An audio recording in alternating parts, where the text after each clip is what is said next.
Hello everyone, hope you are doing great. So आज हम बात करेंगे second chapter that is a parallel line की। So before going to start this chapter you have to understand the basic concept, right? That is introduction part. So चलिए शुरुआत करते हैं basic concept को। ओके, समझते हैं हम इंट्रोडक्शन को। सो चैप्टर है parallel line, correct? So let's understand what is a parallel line. Okay, line, do you know line? Okay, that is a simple line. If you draw a line, that is nothing but a line. But parallel दिया है तो parallel का क्या मतलब होता है, that you don't know, right? If you don't know, if you observe this picture, so it is nothing but what, a parallel. Okay, अगर आप ये देख रहे हैं लाइन, ये दो एक समान जा रही है, राइट? एक ही डायरेक्शन में जा रही है, करेक्ट? ये एक दूसरे को क्रॉस नहीं कर रही। अगर मैं इस लाइन को एक्सटेंड करूँ तो वो सीधी सीधी जाएगी, correct? That is nothing but what, a parallel line.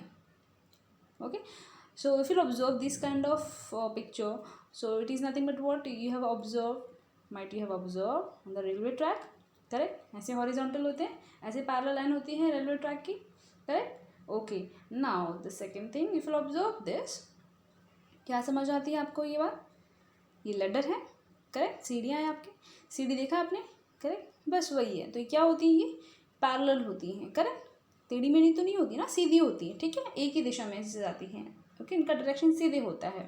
सो क्या है? ये पैरेलल होती है। Is that clear? So it is nothing but what, parallel line. So इस चैप्टर में हम कुछ ऐसे ही बातें करने वाले हैं, ठीक है? सो चलिए समझते हैं। कैन सी हियर, इसे रेलवे ट्रैक पे आपने देखा होगा, right? See this, yes, you got the answer. Have understood, right? Okay, very good. Okay, so चलिए देख लेते हैं। So definition क्या होता है पैरेलल लाइन का? It is nothing but the line which are in the same plane and do not intersect each other are called parallel line. Can you see this line L and line M? Correct? So these two line, they are parallel line. Okay, if I am going to extend this line, सो इनका direction सीधे जाएगा, ठीक है? ये cross नहीं करेंगी, चाहे मैं इसको लाइन को आगे कर दूँ फिर भी, करेक्ट? वो क्रॉस नहीं करेंगी दूसरे को, correct? This is nothing but what, parallel line. जो सेम डायरेक्शन में भी अगर आप एक्सटेंड करें तो भी वो सीधे ही जाए, ठीक है? It is nothing but what, parallel line. चलिए देख लेते हैं उसको सिम्बॉलिकली कैसे लिखते हैं, वो समझना ज़रूरी होता है। जैसे हम ट्राइंगल बोलते हैं तो ट्राइंगल को हम लिखते हैं लाइक दिस, उसका सिम्बलाइज होता है, करेक्ट? सर्कल का ऐसे हम लिख लेते हैं, सॉरी, ओके ओके। क्वाड्रिलेटरल हम ऐसे लिखते हैं, करेक्ट? यस और नो? यस। सो पैरेलल के लिए क्या सिंबल यूज किया गया? पैरेलल के लिए this sign, let me take pen. Okay, can you see this sign? ये साइन यूज किया गया है, see this sign, this is nothing but parallel. So your line L is parallel to line M. How to read? Line L is parallel to line M. Clear? Okay, very interesting. Okay, so आपने ये concept समझ लिया, at least parallel line क्या है उसका definition आपने समझ लिया, right? Very good. Okay, so चलिए देख लेते हैं आगे। Now the second concept that is a transversal. अब ट्रांसवर्सल क्या होता है वो समझते हैं, ठीक है? सो अगर आप ये ऑब्जर्व करें, this is nothing but line L and line M, ठीक है? ओके, द सेकेंड थिंग, आप मुझे बताइए पैरेलल लाइन है या क्रॉस कर सकती हैं? यस, ये क्रॉस करेंगे एक दूसरे को। अगर मैं लाइन को एक्सटेंड कर दूँ यहाँ पर और इस लाइन को मैं ऐसे ऐसे एक्सटेंड करूँ तो ये क्रॉस हो रही है, ये पैरेलल लाइन नहीं है यहाँ पर, right? Correct? So okay, basic सी बात है।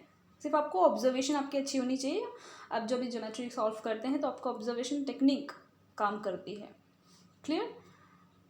मैं इस चैप्टर की बात नहीं कर रही हूँ, मैं लाइक ट्राइंगल हो गया आपका, ओके, सर्कल हो गया चैप्टर। सो इन सब चैप्टर्स में क्या हो, आपका ऑब्जर्वेशन टेक्निक जो होता है काफ़ी यूज़ करनी पड़ती है, ठीक है?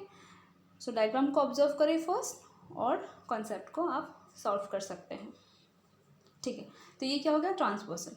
सो यहाँ पे दो पैरेलल लाइन है और ये जो लाइन दिख रही है आपको, line N, it is nothing but transversal. मतलब क्या होता है, जब दो लाइन को ऐसी सीधी लाइन एक कैंसिल करे, उसे कट करते हुए, पास करते हुए जाए, उसे कहते हैं transversal. See the definition. Okay, so हमने लिख दिया, लाइन विच इंटरसेक्ट टू और more line at distinct point is called as transversal. Correct. ये इंटरसेक्ट कर रही है, दो लाइन्स को इंटरसेक्ट किया इसने, लाइन एल ने किया, right. So it is nothing but what, which line, that is nothing but it is called transversal. Is that clear, easy. Okay, so चलिए हम आगे समझते हैं। और जहाँ पर ये कैंसलेशन होता है, राइट, ये जहाँ से पास करती हुई जाती है, ये इस लाइन को इसने कहाँ पर टच किया, on this dot, right, on this point. So हम पॉइंट को नाम देंगे that is nothing but A, और यहाँ पर इस लाइन को इसने क्रॉस करते हुए क्या है, that is nothing but point B. Okay, so चलिए हम देख लेते हैं next.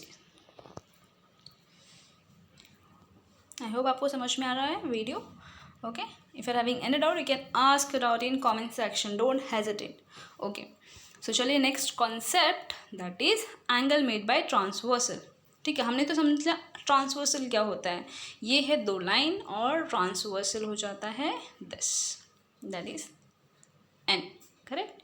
Okay, now angles made by transversal, मतलब जब ट्रांसवर्सल पास होती है दो लाइंस के थ्रू, ये दो लाइन से पास होती है, तो यहाँ पे एंगल्स फॉर्म होते हैं। ओके, एंगल्स कितने टाइप के एंगल फॉर्म होते हैं वो हम समझते हैं, ठीक है।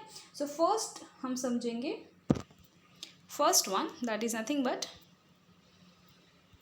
Late me write, okay, that is first one is corresponding angle. Okay, so ये ध्यान में रखिए, ये हम स्टार्ट कर रहे हैं फर्स्ट वन। ओके, हम समझेंगे फर्स्ट करस्पॉन्डिंग एंगल। अगर आपको याद हो तो आपने ये ऑलरेडी 8th स्टैंडर्ड में कॉन्सेप्ट किया है।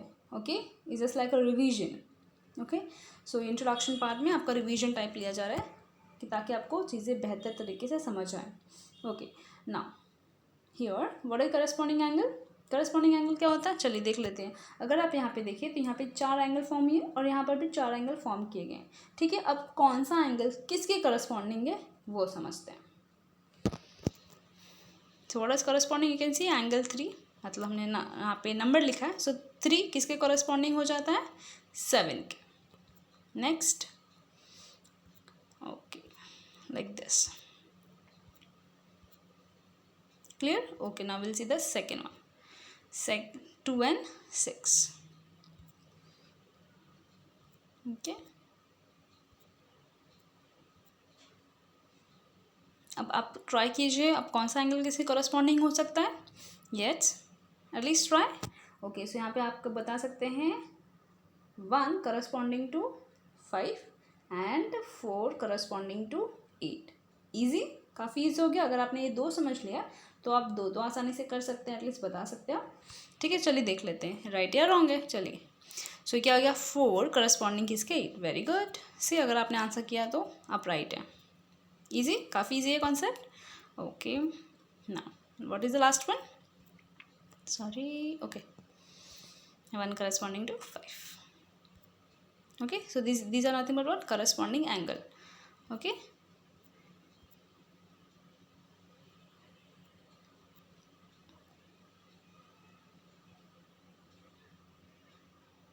now we'll see the second one, that is pair of alternate interior angle।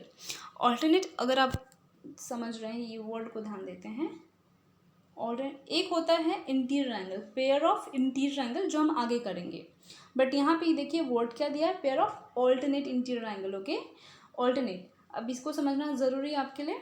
This is second one, pair of alternate interior angle. See here alternate interior क्या हो जाता है, जो कि ऑपोजिट में हो, ठीक है, अपोजिट में डायरेक्शन।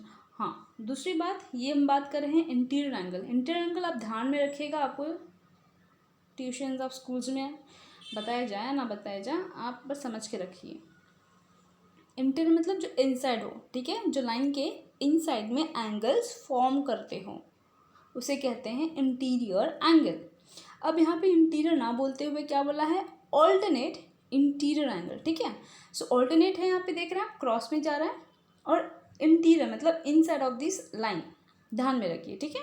सो यहाँ पे 1 हो जाता है first pair, 4 and 6, what will be the second pair, yes try, कोशिश करें आप, सेकेंड पेयर क्या जगह, यस 3 and 5। ये क्या है, इनसाइड बन रहा है ना, पेयर बन रहा है, राइट। चलिए देख लेते हैं। So 4 and 6, this the first pair. See, आप याद रख सकते हैं जेड की तरफ फॉर्म होता है ये एंगल, ठीक है, एक यहाँ पे क्रॉस होगा और एक यहाँ पे क्रॉस होगा। अगर मैं उल्टा z बना दूँ, सॉरी, ओके, तो एक यहाँ पे फॉर्म हो जाएगा, यहाँ पे लाइक दिस, ठीक है। चलिए देख लेते हैं। सो 4 and 6 हो गया, correct, first pair alternate interior angle. Now the second will be 3 and 5। Easy easy. देखिए ये उल्टा z की तरह हो जाता है। सो ऑल्टरनेट इंटीरियर एंगल याद रखने के लिए आप जब भी बुक पर नोट्स बनाए या फिर जब भी, तो वहाँ पे z का साइन रख लें, दिस एंड दिस, ऐसे, ओके, वो एंगल का साइन मार्क कर ले। सो आपको इजी होगा याद रखने में कि हम कैसे एंगल के नाम लिख सकते हैं। ओके, तो चलिए ये हो गया। सेकेंड पेयर अब लिख लेते हैं, that is angle 3 and angle 5। Clear? Okay, we have understood the second one. Now will see the third one, that is this was the second. Third है pair of alternate exterior angle. Same thing, exterior बोला है तो मतलब हमें बाहर के angle, जो line के बाहर दिए हुए हैं, ठीक है। ये जो दो लाइन है उनके बाहर में जो एंगल दिए हमें वो लिखने हैं, but that should be alternate, again मतलब वो अपोजिट में आते हो, ठीक है। देखिए कैसे होते हैं, कैसे फॉर्म होते हैं वो देख लेते हैं। सो ऑल्टरनेट की बात करें, ठीक है, यहाँ पे हो जाता है 1 and that is our exterior angle, ठीक है। So that is nothing but 1 and 7, okay, is that clear? 1 and 7 आपको याद रखना है दिस एंगल, ओके, जो लाइन के बाहर की तरफ हो, बाहर की तरफ हो और अपोजिट डायरेक्शन में फॉर्म करते हो। So 1 and 7, what will be the second pair? Just try at least कि लाइन के बाहर है 1 and 7 done, what is the remaining? Yes 2 and 8। Easy easy, okay, चलिए देख लेते हैं। 2 and 8, is that clear? Okay, तो ये हमारा हो जाता है yes next pair, that is alternate exterior angle. Clear? Okay, so I guess आपको यहाँ तक समझ में आ रहा है अच्छे से। ओके, सो ये दो हमने ये 3 एंगल पढ़ लिया। First corresponding angle, second alternate interior angle and third is alternate exterior angle. Okay, यहाँ पे हमने पढ़ा है ऑल्टरनेट इंटीरियर। अब हम पढ़ेंगे pair of only interior angle. Okay, चलिए देखते हैं इंटीरियर एंगल, ठीक है। जो हमने प्रीवियस पढ़ा वो था ऑल्टरनेट था, बट यहाँ पे हमें लिखना है इंटीरियर, ठीक है। सो सेम ही चीज़ है, बट हमें क्या करना है, देखिए ये है हमारी line, that is line L N M. Inside this line which angles are forming, that is inside the line, okay, which are the angles are forming, that is nothing but interior angle. आप ऐसे याद रख सकते हैं, ठीक है। सो interior angle कौन से, चलिए देख लेते हैं। सो 3 and 6 get and nothing but okay 4 and 5, is that clear? अगर आपको डिफरेंस समझ में आ रहा हो, what is the difference between alternate interior angle and interior angle? alternate interior क्या था? this was corresponding to this, I mean this was congruent to each other, right? 4 and 6, correct? Alternate की बात करें यहाँ पे, alternate interior angle 4 and 6 and 3 and 5, क्योंकि वो alternate word दिया था, ठीक है, जो क्रॉस में होते हैं, ओके, अपोजिट में हो, ओके, इंटीरियर। और यहाँ पे सिर्फ बात कर रहा है इंटीरियर एंगल की, जो inside this line, okay. So 3 to 6 and 4 to 5, is that clear? Easy, okay, काफ़ी ईजी हो गया। तो ये होगा fourth concept, that is pair of interior angle. Now will see the fifth one. Okay okay, this much only, let me see, okay okay fine. So we have done, see कितना easy रहा। So next session में हम करने वाले हैं theorem, okay, based on this corresponding angles and all. So मिलते हैं next video में। Till then, bye-bye, take care, and yes, keep learning and keep practicing. Okay, bye-bye.